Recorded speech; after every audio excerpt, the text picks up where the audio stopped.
اعوذ باللہ من الشیطان الرجیم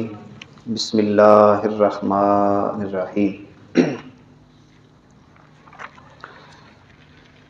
وَلَقَدْ خَلَقْنَا السَّمَاوَاتِ وَالْأَرْضَ، ہم نے آسمانوں اور زمین کو پیدا کیا، وَمَا بَيْنَهُمَا، اور جو کچھ ان کے درمیان ہے، فی سِتَّةِ ایام، 6 دنوں کے اندر ہم نے اس کو پیدا کیا۔ اور ساتھ ہی اللہ رب العزت فرماتا ہے وَمَا مَسَّنَا مِن لُغُوبٍ، اس سلسلہ میں ہمارے پاس کسی قسم کی کوئی تھکاوٹ بھی پیدا نہیں ہوئی۔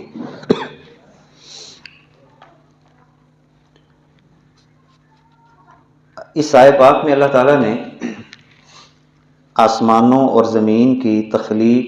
اور جو کچھ اس کے درمیان ہے 6 دنوں کا یہاں پہ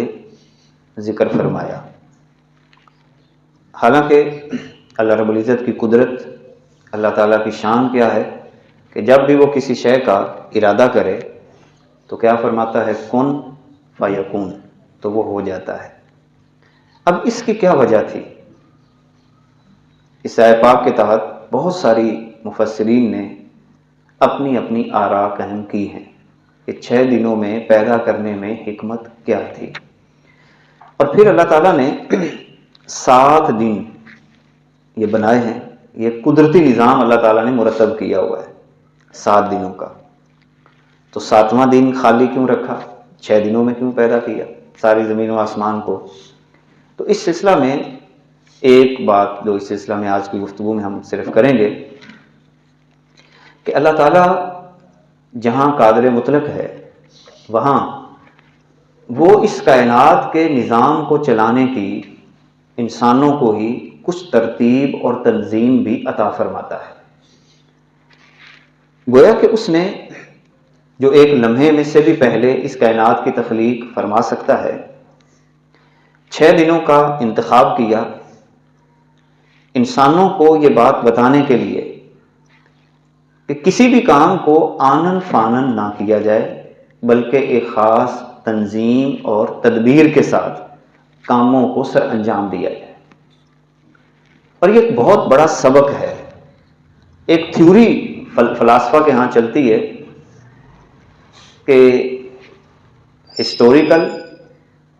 اور نیچرل، جس کا سادہ سا مطلب ہے کسی چیز کا یکا یک ہونا، اچانک ہو جانا، اور کسی چیز کا دوسرا پہلو ہوتا ہے کہ آہستہ آہستہ ایک اپنے انجام تک کسی چیز کا پہنچنا۔ تو کہا گیا کہ جہاں پہ کوئی چیز یکا یک ہوتی ہے، اگرچہ اللہ تعالیٰ کے اوپر تو ہم یہ قانون لاگو نہیں کر سکتے، یہ ہمارے سمجھنے کے لیے، جہاں پہ کوئی چیز یکا یک ہوتی ہے تو سمجھ لیں کہ یہاں پر کوئی نہ کوئی مسئلہ ہے، اور جہاں پہ چیز آہستہ آہستہ ہوتی ہے وہاں پر ہر چیز لوگوں کے سامنے آ جاتی ہے۔ اب اس کی ایک مثال آپ ذہن میں رکھیں۔ مثال کے طور پر ایک بندہ ایسا ہے جس کا گھر بالکل سادہ سا ہو، اور کوئی ہمیں اس کی تجارت کا کوئی ایسا پہلو بھی نظر نہ آ رہا ہو، یکا یک اگلے دن ہی اس کے پاس ایک بہت بڑی گاڑی آ جائے اور وہ گاڑی میں بیٹھا ہو۔ سارے حیرانگی کے ساتھ دیکھیں گے بھئی یہ کیا ہوا؟ کوئی کچھ کیا سرائی کرے گا، کوئی کچھ کرے گا، کوئی باتیں کرے گا، بھئی اچانک کیسے ہو گیا؟ نہ کوئی تجارت تھی، نہ کوئی ایسا مسئلہ تھا، اور اچانک یہ BMW پہ بیٹھ گیا، اچانک اس نے 2-4 کنال کی گاڑی جو ہے نا، کوٹھی جو ہے نا وہ اس نے بنا لی ہے۔ سوال اٹھتے ہیں۔ لیکن اس کے مقابلے میں ایک بندہ جو پہلے بالکل غریب تھا، اس کی محنت آپ کو نظر آ رہی ہے، تعلیمی میدان میں، عملی میدان میں کھیتی باڑی کرتا ہے، پھر آہستہ آہستہ اس نے ایک اچھا مکان بنایا، پھر اللہ تعالیٰ نے اسے اور دیا، تھوڑی سے اس نے اور اضافہ کر دیا، پھر اس نے پہلے سائیکل لی تھی، پھر موٹر سائیکل لے لی، اللہ تعالیٰ نے اس کے کاروبار میں اور برکت دی، آپ نے دیکھا کہ اب یہ تھوڑا سا اور آگے بڑھا، فرض کریں اس نے مہران قسم کی کوئی گاڑی لے لی، پھر آپ نے دیکھا یہ اور بندہ محنت کر رہا ہے اور اس نے وہ بیچ کر تھوڑی سی اور لے لی۔ اب یہاں پہ کوئی بندہ سوال نہیں اٹھائے گا کہ یار یہ کام تدریجاً ہو رہا ہے، ایک بندہ محنت کر رہا ہے اور آہستہ آہستہ اوپر جا رہا ہے. تو اب یہ جو یکا یک اور تدریجن جو مرحلہ ہے یہ اللہ تعالی ہمیں سکھا رہا ہے کہ کوئی کام یکا یک نہیں کرنا. دیکھیں اس کی ایک اور بڑی واضح مثال، اللہ تعالیٰ نے اپنا سب سے پیارا محبوب کائنات میں بھیجا، اور حضور کی آمد سے پہلے جو حالات تھے عرب کے، اگر اللہ چاہتا تو یکا یک ٹھیک کر دیتا، بلکہ کئی مقام پہ اللہ تعالیٰ نے اشارہ بھی کہ اگر میں چاہوں تو ایک لمحے سے پہلے یہ کام ہو، لیکن میں تمہیں یہ کہتا ہوں انتظار کرو، میں بھی انتظار کرتا ہوں. یعنی وقت دیا ہے، سپیس دی ہے. آقا کریم علیہ الصلوۃ والسلام کی 23 سالہ محنت کے بعد ایک رزلٹ نکلتا ہے مدینہ منورہ کی ریاست کا. بالکل اسی طرح ہمیں یہ بات بتائی گئی کہ کام کو آہستہ آہستہ، جو یہ فطری اور قدرتی نظام ہی اسی پہ مرتب ہے. اچانک پودا بڑا نہیں ہوتا، وہ بھی یکا یک نہیں ہوتا. فرض کریں آج آپ گندم لگائیں اور کل ہی آپ کی گندم کے اوپر سٹا بھی لگا ہو تو لوگ حیران نہیں ہو جائیں گے بھئی یہ کیا ہوا؟ لیکن ایک آہستہ آہستہ کام ہوتا ہے، ذمہ دار آتا جاتا ہے تو کوئی پریشانی نہیں ہے. جہاں پہ کوئی چیز یکا یک ہو، دو ہی صورتیں اس کی ہو سکتی ہیں، یا پھر وہ قدرت کا کوئی معجزہ ہوگا، یکا یک کوئی پہلو ہو تو، یا پھر وہاں پر کوئی نہ کوئی گڑبڑ ہوگی، خرابی وہاں پہ، یعنی ایک خرابی کا پہلو ہو سکتا ہے یا قدرت کا معجزہ ہو سکتا ہے. تو اللہ تعالیٰ نے 6 دنوں میں اس کائنات کی تخلیق کر کے ہمیں بتایا کہ جب میں رب ہو کر یکا یک کام کرنے کا تمہیں تعلیم نہیں دے رہا تو تم یکا یک آگے بڑھنے کے لیے اور امیر ہونے کے خواب کیوں دیکھتے ہو؟ آج کا جو سرمایہ دارانہ نظام کیپٹلزم ہے، یا اس کے علاوہ جو لوگوں کو جھانسا دیا جاتا ہے، وہ ٹائمز والے کیا کرتے ہیں؟ پہلے دن ہی ایسے محسوس کرواتے ہیں کہ آپ نے کل ہی جہاز میں اڑنا شروع کر دیا. انسانی دماغ کے ساتھ کھیلا جاتا ہے. پھر نیچرل دنیا ہے جس میں باقاعدہ محنت شامل ہے. یہ جو آج کل مختلف قسم کے کاروبار جن کی پروڈکشن معاشرے میں سوائے اس چیز کے نہیں ہے کہ انسانی دماغوں کو زر کا پجاری بنایا جا رہا ہے، اسلام کی جو تعلیمات ہیں وہ عملاً، یعنی جس میں آپ کوئی چیز پروڈکشن پیش بھی کریں، ذمہ دار ایک پروڈکشن پیش کرتا ہے، محنت کرتا ہے، اللہ تعالیٰ اس کو وہاں سے رزق عطا فرماتا ہے، پانی لگاتا ہے، گندم اگاتا ہے، ایک پروڈکشن پیش کرتا ہے. جہاں پہ کوئی آپ پروڈکشن ہی پیش نہ کر رہے ہیں، سکے پہ سکہ، کوائنز خرید لیں، آن لائن یہ کر لیں، آن لائن یہ کر لیں، اور صرف آپ یہ کوائنز کی آپ تجارت اور یہ سارے معاملات شریعت کے پسند ہی نہیں ہیں.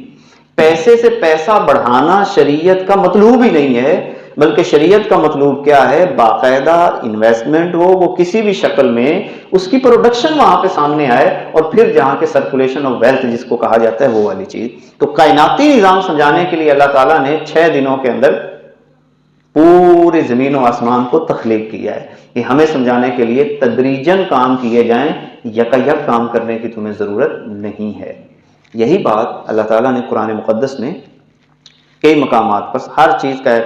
موقع ہوتا ہے، ہر چیز کا ایک محل ہوتا ہے، ہر چیز اپنے موقع اور محل کے اوپر جا کے آگے بڑھتی ہے. مکان بناتے ہیں، یکا یک نہیں بنتا، پہلے نیچے چنائی ہوتی ہے، پھر آگے پھر جا کے آخر میں رنگ روغن ہوتا ہے.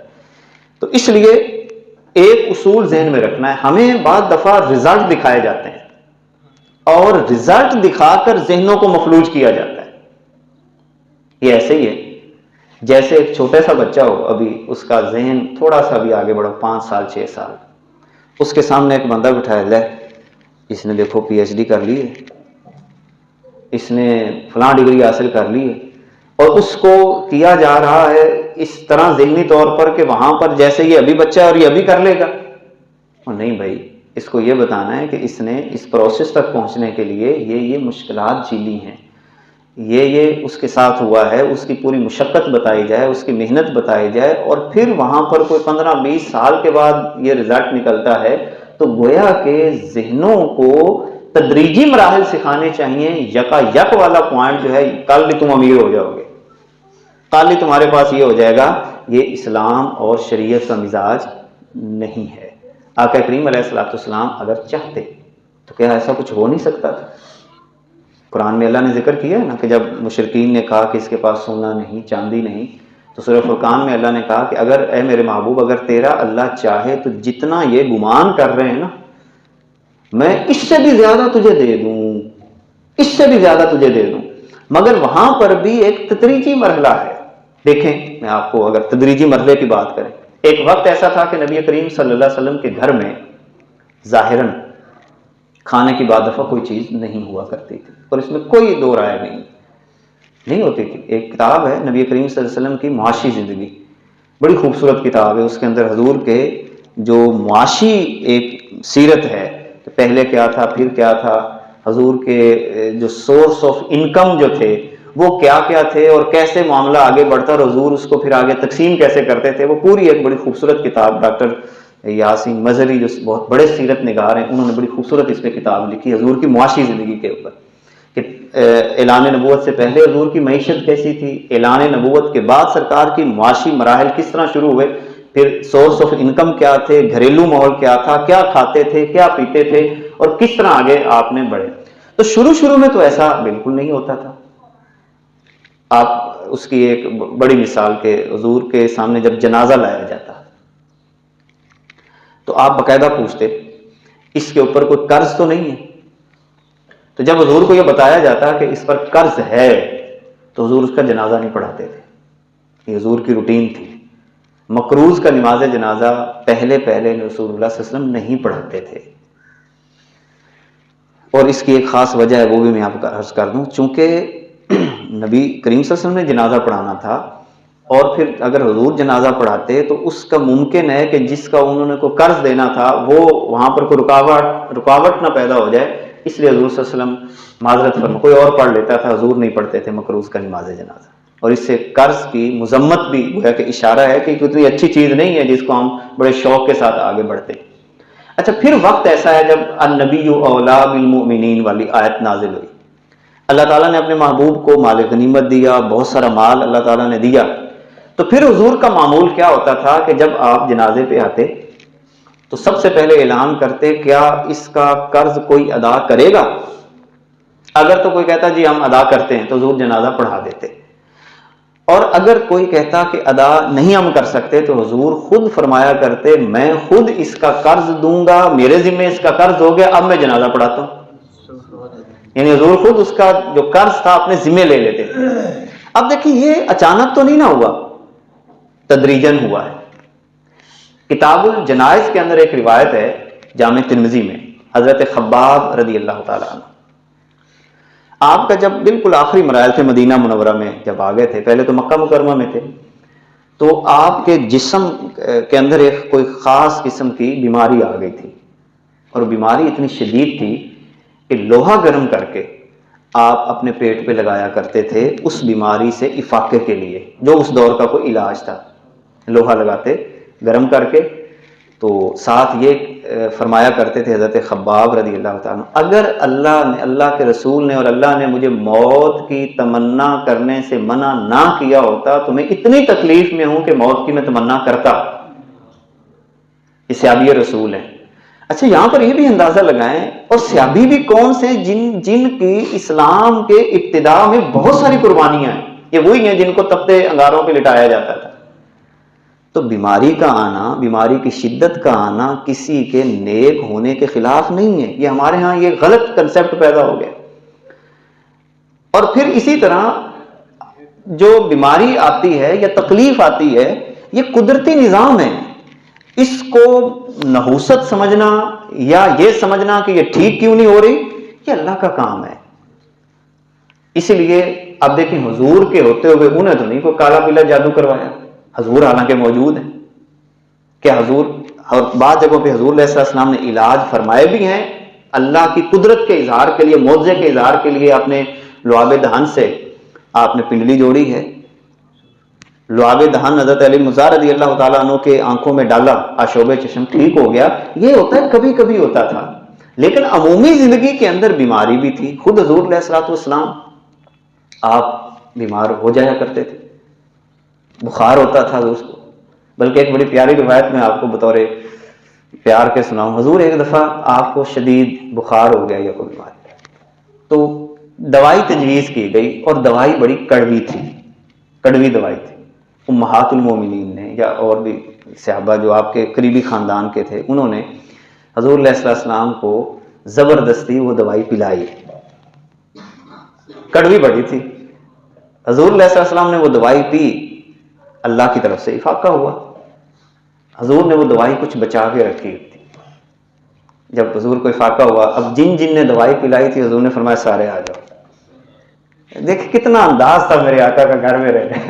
سارے آ جاؤ، اور ساروں کو قطار میں لگا دیا، فرمایا تم نے مجھے کڑوی دوائی پلائی ہے، لہذا میں بھی تمہیں تھوڑی تھوڑی پلاتا ہوں، تمہیں پتہ چلے کتنی کڑوی تھی۔ کیسی زندگی میرے آقا کی، ان گھر میں ایک پیار کا ماحول، خوشگواری کا ماحول۔ تو بات میں کر رہا تھا کہ حضرت خباب رضی اللہ تعالیٰ عنہ آپ اس حالت میں تھے، اور آپ نے ایک اور جملہ بھی ارشاد فرمایا کہ ایک وقت ایسا تھا کہ میرے پاس ایک درہم بھی نہیں ہوتا تھا، لیکن اب میرے گھر کے ایک کونے میں، ایک کونے کی بات کر رہے ہیں حضرت خباب، میرے گھر کے ایک کونے میں 40,000 درہم پڑا ہوا ہے۔ اندازہ لگائیں کہ ایک تدریجی مرحلہ ہے، لہذا کچھ لوگ دیکھیں، تقسیم دولت اللہ تعالیٰ نے قرآن میں واضح لفظوں میں کہا ہے کہ یہ تقسیم ہے میری، میں کسی کو زیادہ دیتا ہوں۔ اب ایک بندے کو اللہ نے دے دیا زیادہ، ٹھیک ہے، اور وہ ذمہ دار ہے، بڑا ذمہ دار ہے، یا بڑی گاڑی ہے اس کے پاس، یا بڑا مکان ہے، بھائی آپ کو ذہن خراب کرنے کی کیا ضرورت ہے؟ آپ اس کو دیکھ کر اپنا ذہن کیوں خراب کریں؟ اللہ تعالیٰ نے آپ کی تقسیم میں اگر تھوڑا لکھا ہے تو حساب بھی تو تھوڑا ہوگا، اور اس کی تقسیم میں زیادہ لکھا ہے اس کا حساب بھی تو زیادہ ہوگا۔ آپ اپنی صبر، شکر اور قناعت کے ساتھ بس زندگی بسر کریں اور اللہ کا شکریہ ادا کریں، ہر حالت میں آپ امیر ہیں۔ ایک تو یہ تصور جو ہمارے ذہنوں میں بیٹھ گیا، یہ امیری اور غریبی کی تقسیم ہم اپنے ذہنوں کے مطابق کرتے ہیں، لیکن اللہ کی بارگاہ میں امیری اور غریبی کا یہ تصور نہیں ہے۔ اب ایک روایت بھی اس پہ سن لی، یہ سارا مرحلہ میں اس لیے میں عرض کر رہا ہوں، آج کل جو نوجوان نسل نے قرآن و سنت کی تعلیمات کو چھوڑا، اس لیے معاشی طور پر یہ ذہنی طور پر پریشان رہنے لگ گئے اور احساس کمتری کا شکار ہو جاتے ہیں کہ میرے پاس پیسہ نہیں ہے، اس نے تو یہ کما لیا، فلاں کر لیا۔ ان باتوں میں بالکل جانے کی ضرورت نہیں ہے۔ حضور نے خود ارشاد فرمایا، اے میرے صحابہ کیا میں تمہیں بتاؤں بادشاہ کون ہوتا ہے؟ عرض کی حضور آپ بتائیں۔ فرمایا اس میں 3 نشانیاں ہوتی ہیں بادشاہ میں، اب ذرا غور کیجئے گا، 3 نشانیاں ہوتی ہیں۔ اس کی پہلی نشانی یہ ہوتی ہے کہ جب صبح اٹھتا ہے بالکل فریش، کوئی ٹینشن ہی نہیں، کوئی ٹینشن نہیں۔ اب ذرا آگے اس کی مالی حالت بھی دیکھیے گا، حضور جو مالی حالت بیان فرما رہے ہیں، ذہن پہ کوئی بوجھ نہیں، اٹھا ہے بالکل فریش اٹھا ہے، نہ کسی کی غیبت کا خوف، نہ کوئی وہ باتیں اس نے کی تھی، پر فریش اٹھا ہے، اللہ اور اس کے رسول کے نام پہ اٹھا۔ نمبر 2 فرمایا اس کی دوسری نشانی یہ ہے اس کا جسم سلامت ہو۔ نمبر 3 فرمایا اس کی تیسری نشانی یہ ہے کہ اسے اس دن کی، جس دن اٹھا ہے، ایک وقت کی روٹی اس کے گھر میں ہوتی ہے، اور وہ انتہائی اطمینان کے ساتھ کہتا ہے یا اللہ تیرا شکر ہے۔ حضور نے فرمایا اس زمین پر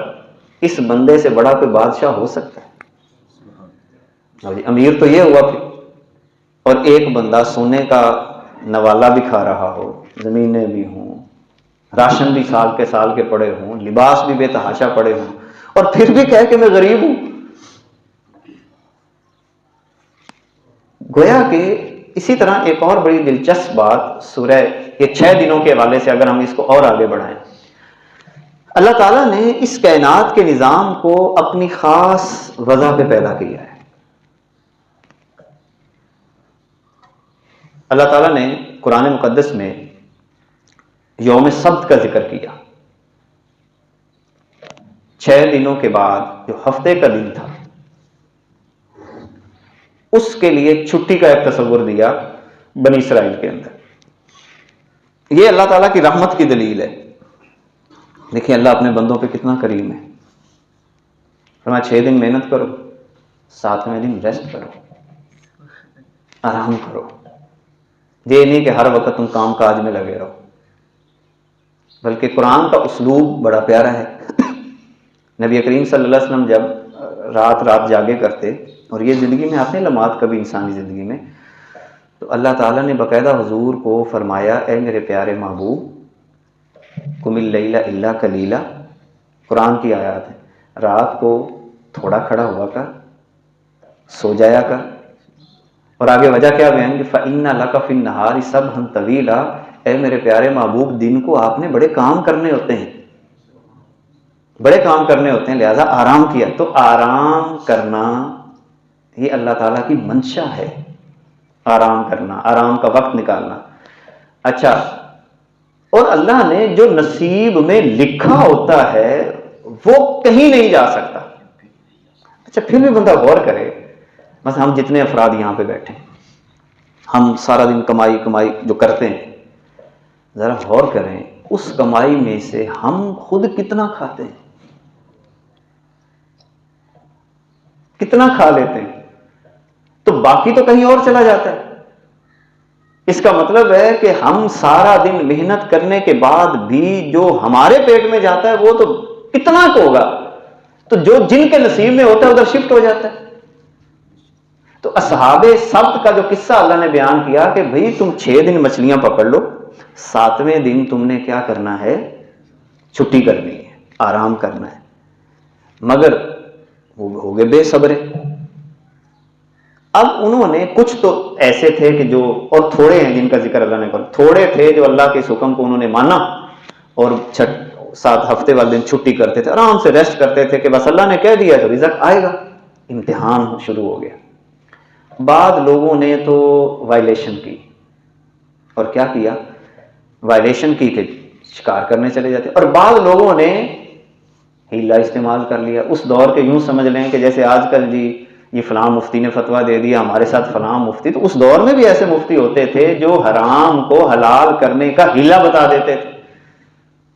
آج بھی دیکھیں نا جتنی یہ کمپنیاں ہیں سرمایہ دارانہ،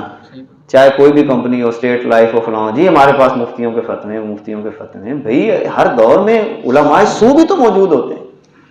جو وہاں پر اپنا پیسہ، اپنا سرمایہ بنانے کے لیے وہاں پر ایڈوائزر بنتے ہیں اور وہ ایڈوائزری دیتے تھے. انہوں نے کہا اچھا تم شکار تو نہ کرو، تم اس طرح کرو کہ گڑھے کھود لو جہاں سے مچھلیاں آتی ہیں، تو ہفتے والے دن تم جاؤ گے تو نہیں مگر ان گڑھوں میں تمہاری آ جائیں گی مچھلیاں، اور تم گویا شکار تو نہیں کر رہے، تو تم نے گڑھے ہی بنائے ہیں نا، اور اگلے دن جا کے پکڑ لینا. قرآن مقدس میں لفظ بڑے سخت اللہ نے فرمایا، اللہ کا ان پر پھر غضب آیا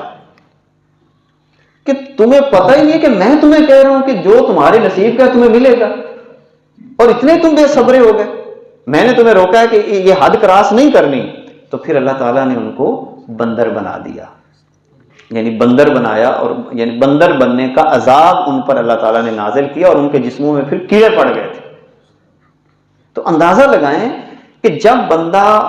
فطرتی نظام جو اللہ تعالیٰ نے یہاں پہ بیان کیا ہے، 6 دنوں کا بیان کیا ہے، اور اس کے علاوہ یہاں سے بہت سارے اسباب یہاں پہ ہم اللہ تعالیٰ، ایک اور آخری بات میں کرتا ہوں، بات لمبی ہو رہی ہے اسی آیت کے اوپر. اللہ تعالیٰ ہر کام تنظیم اور تدبیر کے ساتھ کرتا ہے، یہ ہمیں سبق دیا گیا ہے. آہستہ آہستہ چلو، ذہن سازی کر کے منظم طریقے سے پھر آگے بڑھو. مشہور روایت ہے مسند امام اعظم کی، اکثر میں سنایا کرتا ہوں. ایک بندہ جہنم میں جل رہا ہوگا، شدید جل رہا ہوگا، مگر وہ جہنم میں پڑا ہوا بھی ایک جملہ اپنی زبان سے ادا کر رہا ہوگا، یا حنانو یا منان، اللہ کا ذکر کر رہا ہوگا، یا حنانو یا منان. جبرائیل علیہ السلام کا گزر ہوگا، آواز پڑے گی، اللہ کی بارگاہ میں عرض کریں گے باری تعالیٰ تیرا ایک بندہ جہنم میں پڑا ہوا تیرا ذکر کر رہا ہے، یا حنان یا منان کہہ رہا ہے. اب ذرا غور کریں کہ اللہ کو پتہ نہیں تھا، پتہ تھا. اگلی بات اور دلچسپ، اب اللہ فرمائے گا حضرت جبریل سے جو فرشتوں کے سردار ہیں، فرمائے گا کہ جاؤ، یہ نہیں فرمائے گا کہ جاؤ خود نکال کے لاؤ. بڑے افسر تھے نا حضرت جبریل علیہ السلام، بڑے افسر کو کہا کہ جو جہنم کا داروغہ ہے جو وہاں پہ نگہبان بیٹھا ہوا ہے، اس کو جا کے کہو کہ اللہ یہ کہتا ہے کہ جہنم کے اندر ایک بندہ یا حنان یا منان کہہ رہا ہے، اس کو نکال کے لے آؤ. اب ذرا دیکھیں، جس کا کام ہے اسی سے کروایا جا رہا ہے. یہ مینجمنٹ ہے، ایک ترتیب ہے. اب حضرت جبریل بھی تو نکال سکتے تھے، مگر جہنم کے داروغے سے کہا۔ اب جہنم کا داروغہ جہنم میں جاتا ہے، تلاش کرتا ہے، آ کے رپورٹ دیتا ہے کہ مجھے تو نہیں پتا چل رہا۔ جہنم اتنی شدید ہو گئی ہے، جہنم کی اصل میں ہولناکی بھی اس روایت میں بیان، اتنی شدید ہو گئی کہ پتہ ہی نہیں چل رہا کہ ہڈیاں کہاں ہیں، انسان کہاں ہے یا پتھر کہاں ہے، اتنی آگ ہی بڑی شدید ہے۔ واپس آ جائے گا، جبریل کو رپورٹ ہوگی، جبریل رپورٹ کریں گے پھر اللہ کو، یا اللہ جہنم کا داروغہ یہ کہتا ہے۔ اب اللہ بتائے گا کہ جہنم کے داروغے کو کہو کہ جہنم کی فلاں کونے میں چلا جائے اور فلاں کونے میں اتنی پرتیں اٹھائے گا اور ان پرتوں کے نیچے وہ میرا بندہ ہے، پھر اسی طرح وہ جائے گا اور وہ نکال کے لائے گا، جبریل کو ہینڈ اوور ہوگا، جبریل علیہ السلام کو پھر اللہ حکم فرمائے گا کہ اس کو فلاں پانی کے اندر نہلا دو تاکہ اس کا سارا جسم ٹھیک ہو جائے، اور پھر اسے جنت میں بھیج دیا جائے گا۔ تو اب اس سارے پروسیجر میں دیکھیں یکا یک نہیں ہے۔ جو بات آج کا ہمارا اس آیت سے جو ہم نے اصل بات یہ سمجھی ہے کہ یکا یک میں نہیں جانا، ورنہ آپ ساری عمر پریشان رہیں گے۔ وقت کا انتظار، بچہ 9 مہینے میں پیٹ میں بنتا ہے، ایک دن کے بعد دوسرے دن عمل ٹھہر جائے اور بندے کہ اگلے دن بچہ کیوں نہیں پیدا ہو رہا، پھر اسی طرح ایک دن زمین میں کاشتکاری کر کے اگلے دن کہے کہ یہ فصل کیوں نہیں آ رہی، تو ٹینشن تو ہوگی نا۔ لہٰذا جلد امیر بننے کی کوشش، جلد فوراً آگے سارے معاملات کرنے کی کوشش کے پیچھے نہیں بھاگنا چاہیے۔ اللہ کی سنت کو اپناتے ہوئے ترتیب اور تنظیم کے ساتھ کام کیے جائیں تو اس میں برکت بھی ہوتی ہے، اللہ کی رحمت بھی ہوتی ہے۔ اور آخری بات اللہ نے یہاں پہ فرمائی، یہ مت سمجھنا کہ 6 دنوں میں میں نے پیدا کیا تو میں کو تھک گیا ہوں گا، مجھ پر کسی قسم کی کوئی تھکاوٹ بھی طاری نہیں ہوئی۔ اللہ رب العزت ہم سب کو ان آیات کا نور اپنے سینوں میں جذب کرنے کی توفیق عطا فرمائے۔ وآخر دعوانا ان الحمد للہ رب العالمین۔